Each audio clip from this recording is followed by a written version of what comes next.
მოგესალმებით უყურებთ მომბეს 3 საათზე სტუდიაში ლიზა ციკლაური მუშაობს. გამოშვებაში თქვენ ნახავთ. ბიძინა ივანიშვილის ვრცელი წერილი, რაზე კეთდება აქცენტი და როგორია პოლიტიკური გამოხმაურება.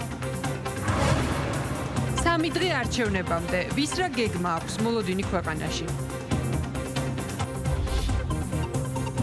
სახელმწიფო უსაფრთხოების სამსახურში განცხადება უნდა გაკეთდეს, რომელსაც პირდაპირ ეთერში გთავაზებთ. ჩვენ ამ განცხადებას დაწყებისთანავე დაუბრუნდებით, მანამდე კი ვაგრძელებთ გამოშვებას. არჩევნებამდე რამდენიმე დღით ადრე ბიძინა ივანიშვილი ვრცელ წერილს აქვეყნებს და 4 ოქტომბრის შესაძლებლობაზე 2012 წლის კენჭისყრის შედეგებსა და ქართული ოცნების 13 წლიანი მმართველობის შესახებ საუბრობს. მისი თქმით, 4 ოქტომბერი ქვეყნისთვის კიდევ ერთი გამოცდა იქნება, ამიტომ ის მოსახლეობას საარჩევნო უბნებზე მისვლასა და მშვიდობის სასარგებლოდ არჩევანის გაკეთებისკენ მოუწოდებს. ივანიშვილი აქცენტს აკეთებს ეროვნულ ღირებულებებზე, ხალხის არჩევანზე და საფრთხეებზე. მისი თქმით, 13 წლის მანძილზე გუნდის შიგნით იყო ღალატიც, რამაც ოპოზიციის და მესამე სექტორის ქმედებებთან ერთად დიდი საფრთხის წინაშე დააყენა ქვეყანამ. საუბარია გარე გამოწვევების, რეგიონში მიმდინარე ომების ფონზე, საქართველოს სუვერენიტეტის და მშვიდობის დაცვაზე. ეს დღე არ ეკუთვნის კონკრეტულ ადამიანებს ან რომელიმე პოლიტიკურ პარტიას. 1 ოქტომბრის მთავარი შემოქმედი ქართველი ხალხია, რომელიც ჩვენი წინაპრების შეგონების, ტრადიციების, ქრისტიანული ღირებულებების ერთგულია და რომელსაც არასდროს დაუხრია თავი შიდა თუ გარე მტრებისთვის. ნაბიჯ-ნაბიჯ მივიწევთ ჭეშმარიტი დამოუკიდებლობისა და მყარი სუვერენიტეტის მისაღწევად. თუმცა ამ გზაზე უმთავრეს ბარიერად რადიკალიზმის, ურთიერთდაპირისპირების, ხელოვნური შუღლის შემოქმედი ძალები გვევლინება, რომლებიც ამჯერად ოპოზიციის სახელით ებრძვიან საკუთარ ხალხსა და ქვეყანას. ცდილობენ წარსულსა და უძრაობაში, უცხო ინტერესების მორჩილებაში დაგვაბრუნონ. 2012 წელს არამხოლოდ გადავრჩით, არამედ გავიმარჯვეთ კიდეც. თუმცა მოპოვებულ თავისუფლებას თუ არ გავუფრთხილდით, ყველაფერს დავკარგავთ, რაც ამდენი წლის განმავლობაში გვიშენებია. კარგად უნდა გავიაზროთ, რომ დღეს კვლავ ბეწვის ხიდზე გავდივართ და არ გვაქვს უფლება ფეხი დაგვიცდეს. უნდა გვესმოდეს, რომ სუვერენიტეტისა და დამოუკიდებლობისთვის მუდმივ ბრძოლას მუდმივი სიფხიზლე სჭირდება. რა თქმა უნდა, განვლილ 13 წელიწადში იყო შეცდომებიც, თუმცა საბედნიეროდ არა იმ ხარისხის, რომ ჩვენს სახელმწიფოებრიობას თუ ფიზიკურ არსებობას საფრთხე დამუქრებოდა, არა იმ ხარისხის, რომლის გამოსწორება და აღმოფხრაც შეუძლებელი იქნებოდა. პირადად ჩემთვის უმძიმესია, რომ განვლილ წლებში ჩვენი გუნდის შიგნით იყო მუხანათური ღალატიც, რამაც არამხოლოდ ქართული ოცნება დააყენა კრიზისის წინაშე, არამედ ქართველ ხალხსა და ჩვენს ქვეყანას შეუქმნა განვითარების ტრაექტორიიდან აცდენის, ქვეყნის სათავეში უცხო ინტერესების მორჩილი ძალების დაბრუნების რეალური საფრთხე. კარგად უნდა გვესმოდეს, რა ძალები ცდილობენ ჩვენი ქვეყნის საკუთარი ინტერესებისთვის დაქვემდებარებას. მათთვის არანაირ პრობლემას არ წარმოადგენს ჩვენი მოქალაქეების თვალის ასახვევად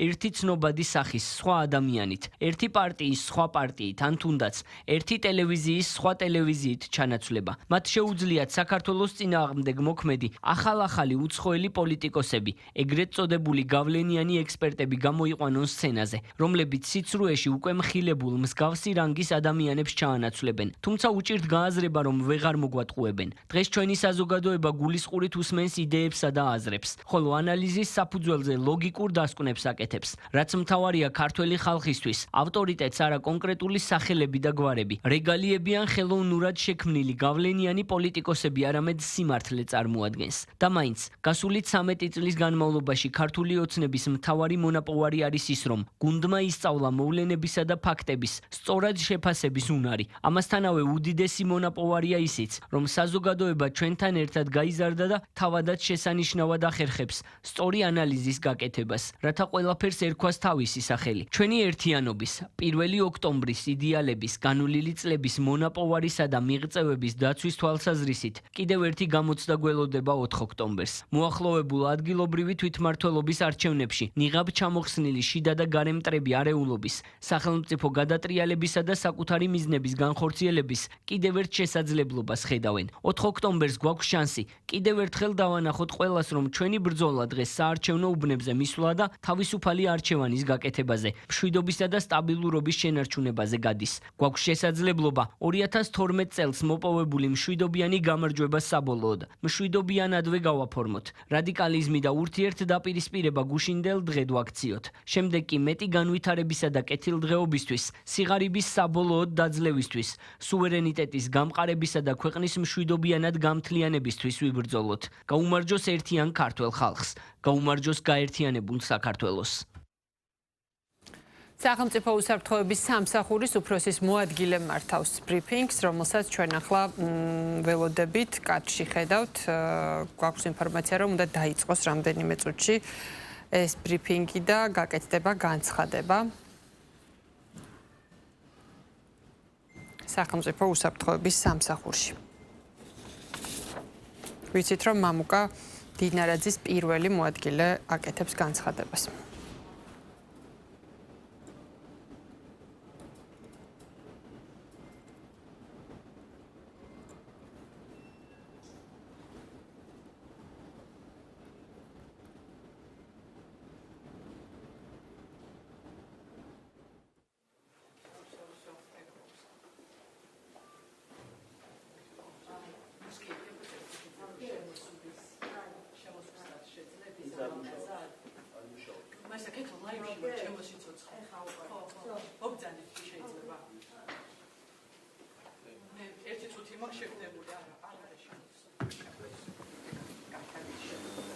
მოგესალმებით.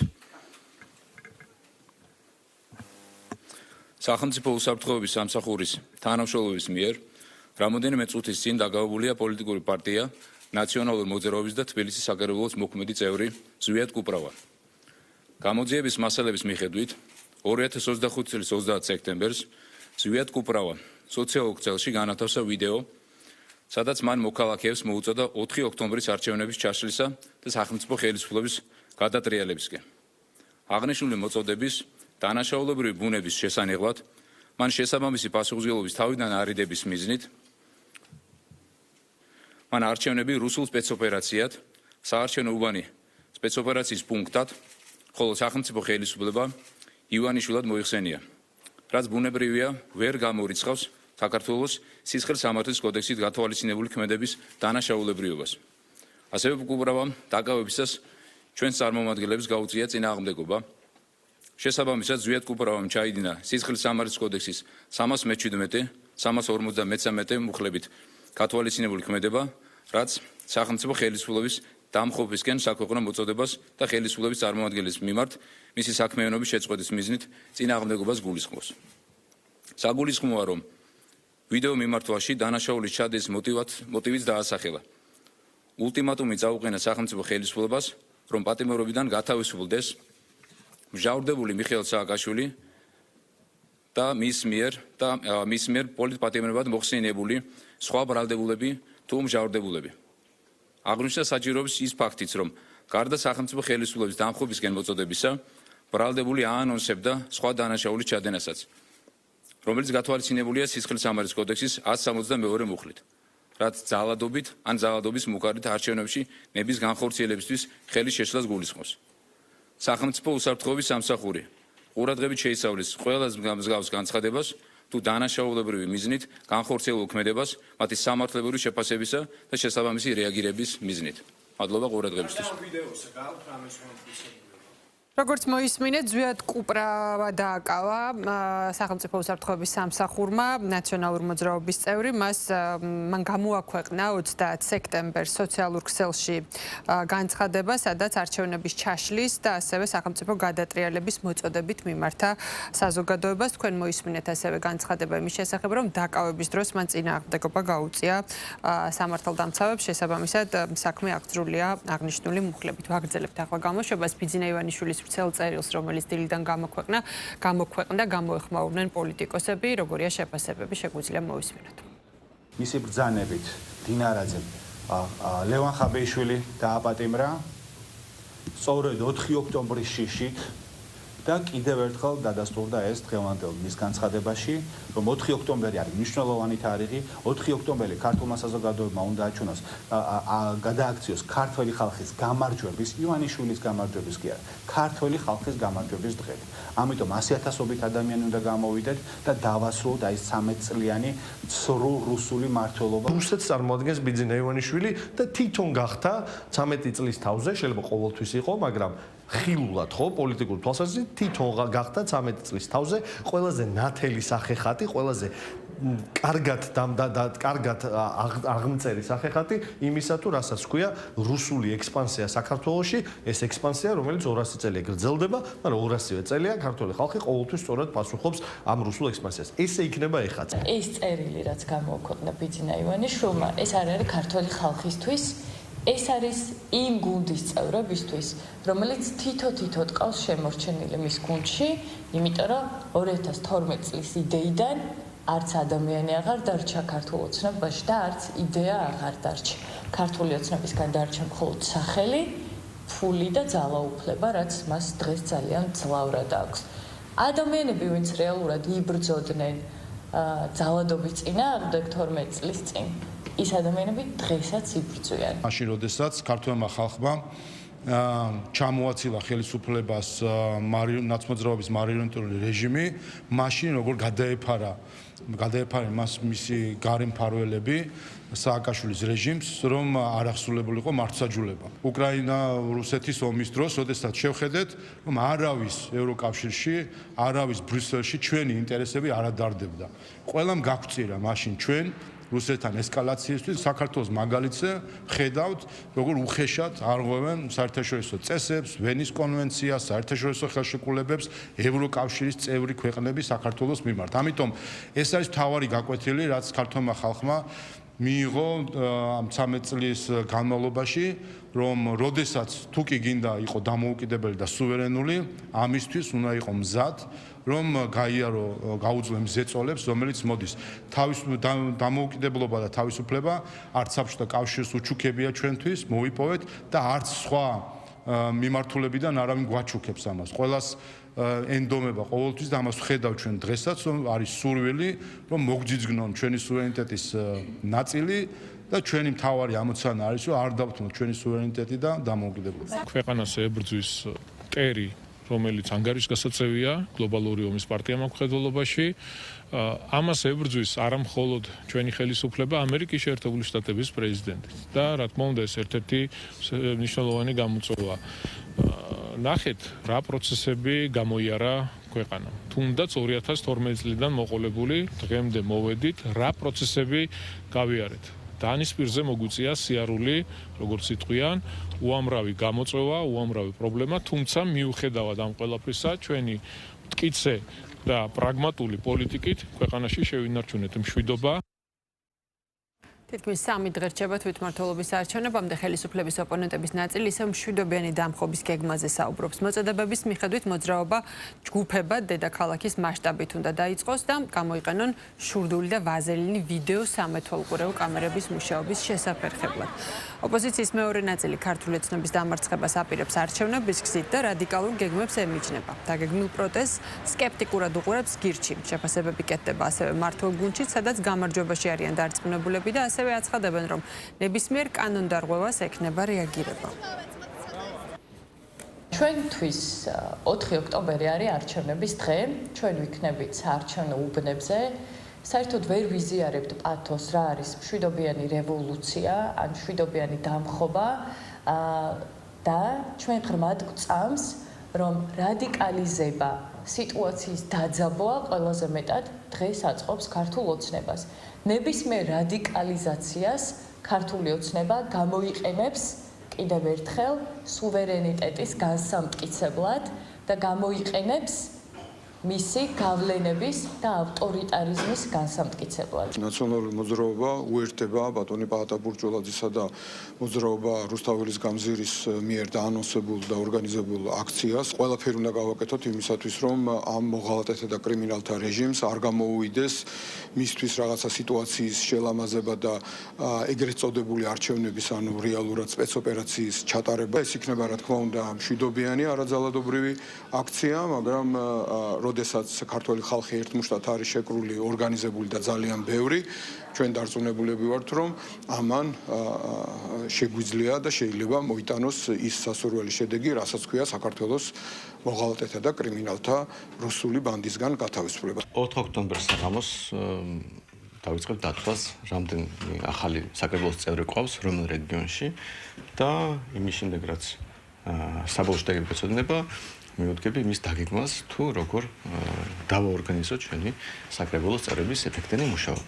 ხოლო რაც ეხება დანარჩენ ოპოზიციურ პარტიებს, რომელიც ეგრეთ წოდებულ მშვიდობიან დამხობას ამზადებენ, მე მგონი ეს უბრალოდ რაღაც სასაცილო იქნებოდა, რომ არ ყოფილიყო ტრაგიკული და რომ რაღაც თვითლიკვიდაციის რეჟიმში არიან და არ ამგონია, რომ ამისგან რამე გამოვიდეს. დაარღვევენ კანონს და კანონის წინაშე აგებენ პასუხს.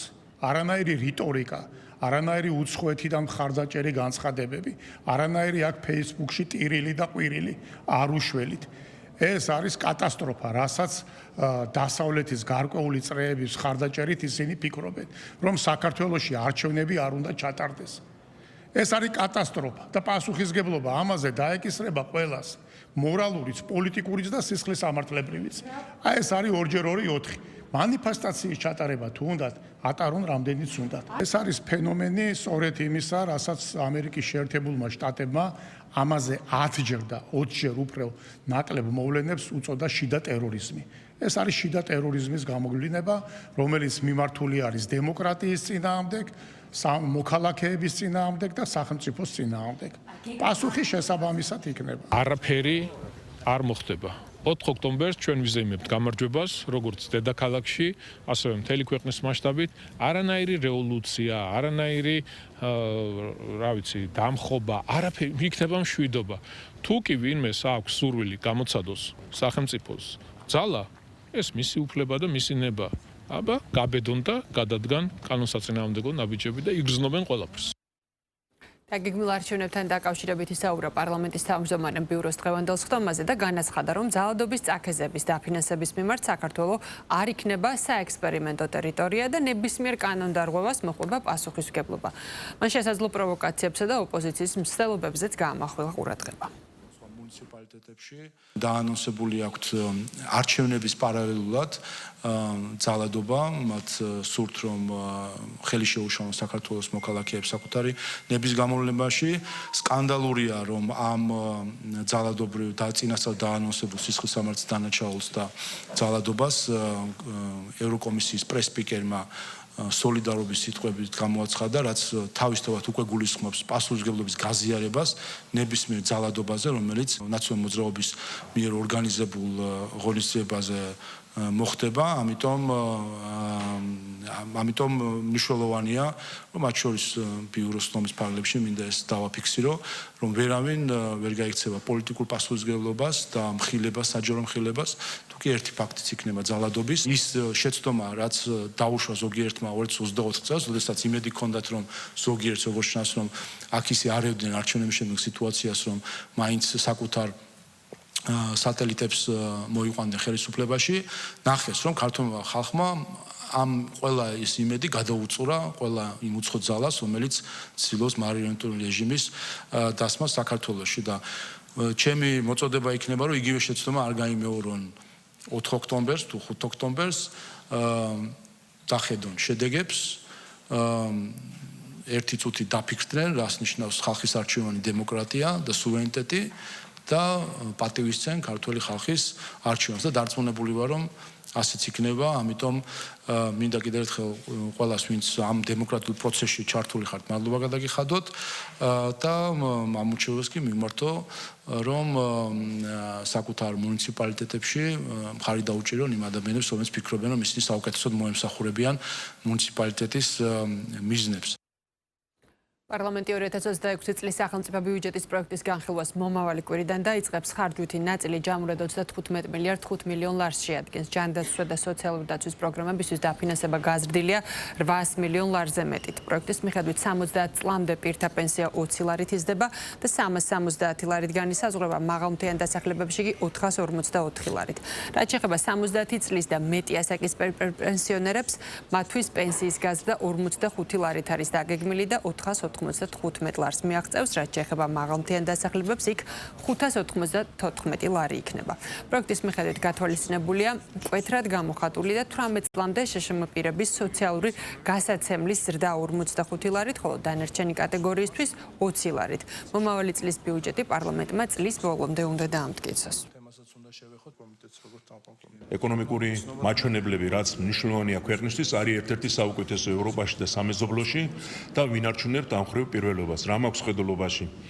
ბიუჯეტის დეფიციტი რჩება 2.5%, მთავრობის ვალი კიდევ უფრო იკლებს იმ ფონზე, რომ ყველგან მატულობს და ჩამოწდება 35%-ს, ასევე მატულობს საერთო ინვესტიციები, ინფლაცია 3%-ის ფარგლებშია და ასე შემდეგ. რაც შეეხება კონკრეტულად ბიუჯეტში ასახულ ციფრებს, ნაერთი ბიუჯეტი, ანუ ხედულობაში მაქვს სახელმწიფო ბიუჯეტს პლუს ადგილობრივი ბიუჯეტები, იზრდება 3 მილიარდი ლარით და ხდება 35 მილიარდ 500 მილიონი. თბილისში ტრამვაის აღდგენა იგეგმება ის დიდი დიღმიდან მეტროსადგურ დიდუბემდე იმოძრავებს. სატრანსპორტო პოლიტიკის განვითარებაზე ისაუბრა დღეს კახაკალაძე, მან 2 ახალი საბაგირო გზის მშენებლობაც დაანონსა. აღინიშნა, რომ მოეწყობა მეტროსადგურ სარაჯიშვილისა და ზღვისუბნის დამაკავშირებელი საბაგირო გზა, ასევე ვაზისუბნისა და მეტროსადგურ ისნის დამაკავშირებელი საბაგირო გზა. დემონტაჟი გაუკეთდება მეტროსადგურ სამგორისა და ვაზისუბნის დამაკავშირებელ ძველ საბაგიროს და მის ნაცვლად ახალი საბაგირო აშენდება. მოეწყობა მეტროსადგურ სარაჯიშვილისა და ზღვისუბნის დამაკავშირებელი საბაგირო გზა, 4 სადგურიანი საბაგირო დღეში დაახლოებით 22,000 მგზავრს მოემსახურება. იგეგმება ასევე მეტროსადგურ ისნისა და ვაზისუბნის დამაკავშირებელი საბაგირო გზის მშენებლობა, რომელიც ვაზისუბნისა და მეტრომშენის დასახლებებს მეტროსადგურ ისანთან დააკავშირებს. აღნიშნული საბაგირო 5 სადგურიანი იქნება, 5 გაჩერება იქნება და დღეში დაახლოებით 35,000 მგზავრს მოემსახურება. დემონტაჟი ჩაუტარდება მეტროსადგურ სამგორისა და ვაზისუბნის დამაკავშირებელ ძველ საბაგირო გზას, ხოლო მის ნაცვლად ახალი საბაგირო გზის პროექტი მოეწყობა და განხორციელდება. მორიგი საინფორმაციო შეხვედრა გამართა ცესკო მარნეულში. საუბარი შედგა სახელმწიფო ენის სწავლებისა და ინტეგრაციის პროგრამის წარმატებულ კურსდამთავრებულებთან. ისაუბრეს მუნიციპალიტეტის ორგანოთა არჩევნებისთვის მზადების პროცესზე, საარჩევნო ადმინისტრაციის მიმდინარე და დაგეგმილ საქმიანობაზე. აქცენტი გაკეთდა საარჩევნო ელექტრონული ტექნოლოგიების უპირატესობებზე და საარჩევნო სიახლეებზე. შეხვედრა ცესკოსა და ზურაბ ჟვანიას სახელობის სახელმწიფო ადმინისტრირების სკოლას შორის გაფორმებული ურთიერთთანამშრომლობის მემორანდუმის ფარგლებში შედგა. მონაწილეებს გადაეცა სერტიფიკატებიც. საარჩევნო ადმინისტრაციისთვის თანაბარი სერვისების მიწოდება და ინკლუზიური გარემოს ხელშეწყობა ერთ-ერთ პრიორიტეტულ მიმართულებას წარმოადგენს. ამ თვალსაზრისით ჩვენთვის ეთნიკური უმცირესობების წარმომადგენლებთან შეხვედრები, ახალგაზრდებთან შეხვედრები ერთ-ერთი პრიორიტეტული არის და მოხარული ვარ, რომ ზურაბ ჟვანიას სახელობის სახელმწიფო ადმინისტრირების სკოლის ორგანიზებით შესაძლებლობა ჰქონდა მონაწილეობა მიგვეღო მორიგ საინფორმაციო შეხვედრაში, რომელიც მარნეულის სასწავლო ცენტრში გაიმართა. ახალგაზრდებს შესაძლებლობა ჰქონდათ ინფორმაცია მიეღოთ საარჩევნო პროცესის ადმინისტრირებასთან დაკავშირებით. შეხვედრის დასასრულს ცენტრალური საარჩევნო კომისიის თავმჯდომარესთან ერთად კურსდამთავრებულებს ქართული ენის სწავლების კურსის დასრულებისთვის გადავეცით სერტიფიკატები.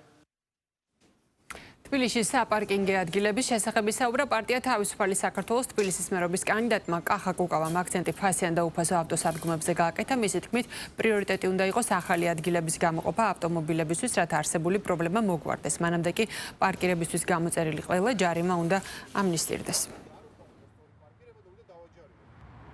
როდესაც კალაძე გახდა თბილისის მერი, თბილისში იყო 32,000-ზე მეტი უფასო საპარკინგი ადგილი.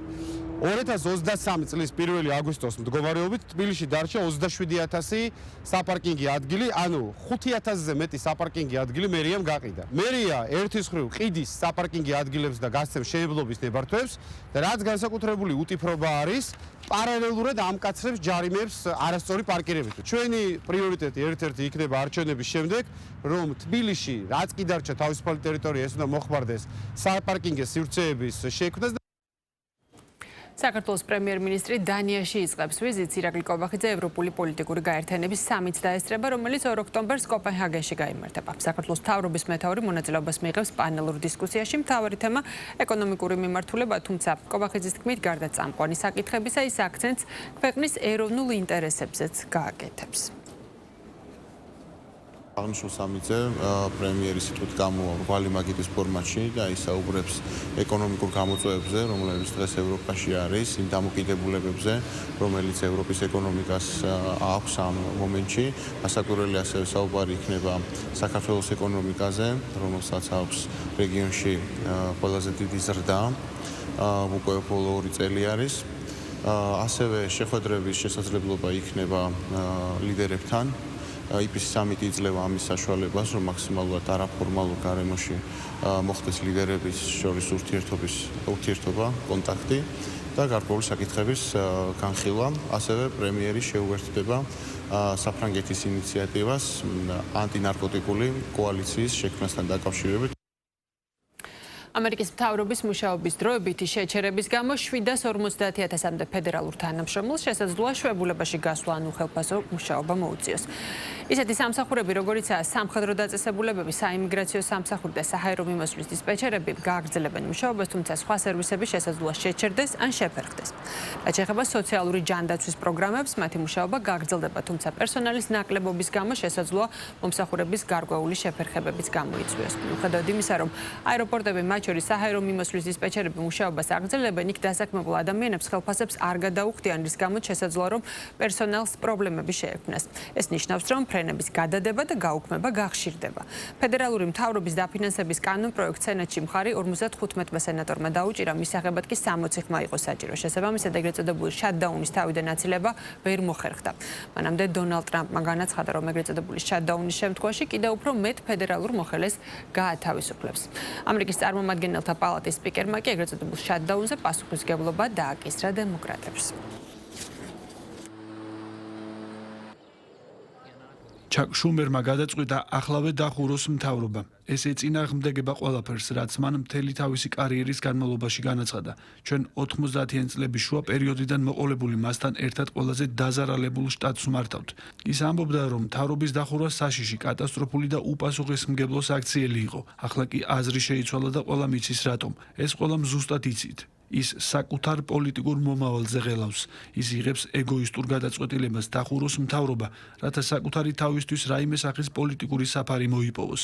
რა არის გამოსავალი? გამოსავალი არ არსებობს. ამერიკის პრეზიდენტმა სამხედრო ლიდერებთან შეხვედრაზე განაცხადა, რომ თანამდებობაზე ყოფნისას 7 მსოფლიო კონფლიქტი მოაგვარა. დონალდ ტრამპი ყველაზე მნიშვნელოვან მიღწევად ახლო აღმოსავლეთის კონფლიქტის დარეგულირების შესაძლებლობას მიიჩნევს. ღაზის სამშვიდობო შეთანხმების მიღწევასთან დაკავშირებით მან ოპტიმიზმი გამოთქვა და აღნიშნა, რომ ახლა მხოლოდ ჰამასის თანხმობაა საჭირო. ტრამპმა რუსეთ-უკრაინის ომის მოგვარება ყველაზე რთულ საქმედ დაასახელა. მისი თქმით, აუცილებელია პუტინისა და ზელენსკის შეხვედრა. მას შემდეგ, რაც აქ ვარ, ბევრი ომი მოვაგვარე, თითქმის 9 თვეა და 7 ომი მოვაგვარე.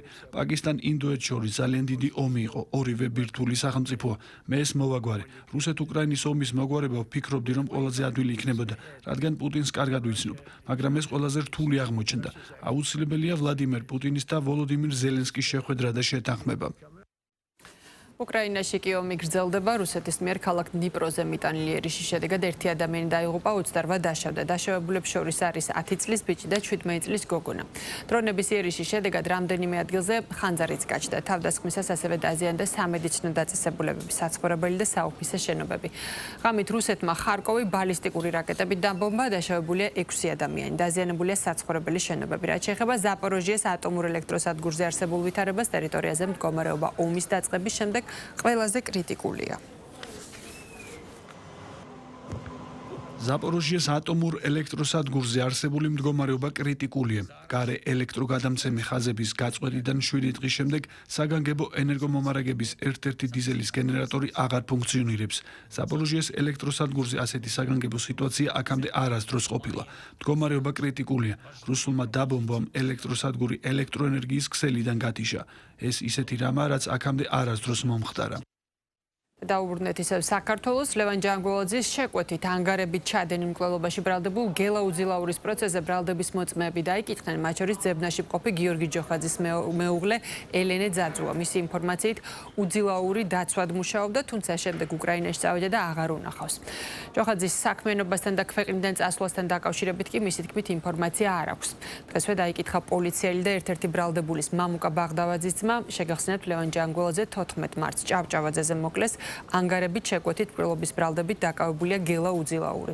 სხდომა შესვენების შემდეგ აღარ განახლებულა, რადგან საქალაქო სასამართლოში ევაკუაცია გამოცხადდა. მიზეზი ისევ ბომბის შესაძლო არსებობასთან დაკავშირებით მიღებული შეტყობინება იყო. ელენე ძაძუა გამოძიების ეტაპზეც ორჯერ იქნა გამოკითხული. გამოძიებას მიაწოდა ზოგადი ინფორმაცია, რასაც ფლობდა გელა უძილაურთან დაკავშირებით. ლოგიკურია, რომ მომხდარ ფაქტთან დაკავშირებით ვერ ისაუბრებდა, იმიტომ რომ არანაირი ინფორმაცია არ ფლობდა. გელა უძილაური იყო წლების განმავლობაში ყველასთვის ცნობილია გიორგი ჯოხაძის დაცვა. ამავე დროს აკავშირებდა მჭიდრო ნაცნობობა. ლოგიკურია, რომ არა მარტო გელა უძილაურთან, ელენე ძაძუას შესაძლებელია გიორგის გარშემომყოფებთან, გიორგისვე მითითებით, ბევრ ადამიანთან, მის მეგობრებთან, თუნდაც თანხები კონდეს გადარიცხული. დაიკითხა გიორგი ჯოხაძის მეუღლე, რომელმაც დაადასტურა გარკვეული ინფორმაციები, თუმცა უმეტესი პასუხი მისი მხრიდან იყო არ ვიცი, არ ახსოვს, მათ შორის ისეთ საკითხებზე, რომელზეც მნიშვნელოვანია, რომ ქონოდა ინფორმაცია ოჯახური ურთიერთობიდან გამომდინარე. ბუნებრივია, ბრალდების ხარი ამ ყველაფერს შეაფასებს კონკრეტულ მტკიცებულებებთან ერთობლიობაში და ცალკე აღებული არც ერთ მტკიცებულების შეფასება არ მოხდება. ყველა მტკიცებულება არის ინდივიდუალური და უნდა მოხდეს ერთმანეთში შეფასება და შეჯერება. ბრალდების ხარი კვლავ აგრძელებს მტკიცებულების გამოკვლევას, დღეს აპირებს გამოიკვლიოს მათ შორის ნივთიერი მტკიცებულებები. მომბე 3 საათზე ამით დასრულებულია. გმადლობთ ყურადღებისთვის.